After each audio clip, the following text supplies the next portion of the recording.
दादलाकारी में मीरपुर माथेलो जे सहाफ़ी नसरुल्ला गरानी जी बिना जवाज़ गिरफ़्तारी ख़िलाफ़ कार स्टैंड खां प्रेस क्लब ताईं दादलाकारी जे कलम धड़नि अमजद लगारी, रांझन लगारी, नदीम महर, फिदा लगारी, अब्दुल सत्तार लगारी ऐं ॿियनि जी अॻवानी में रैली कढी वई। हैदराबाद पुलिस पारां गिरफ़्तार कयल सहाफ़ी नसरुल्ला गरानी खे फौरी तौर ते आज़ाद करण लाइ ज़ोरदार नारा हंया विया।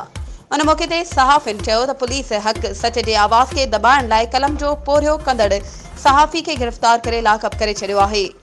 हुननि चयो त इहा पुलिस जी बुज़दिली आहे जेका हक़ सच जो आवाज़ बुलंद कंदड़ सहाफ़ी खे गिरफ़्तार कयो, जेका गिरफ़्तारी ऐं पुलिस जी ॾाढ खे कंहिं बि सूरत में बर्दाश्त न कयो वेंदो।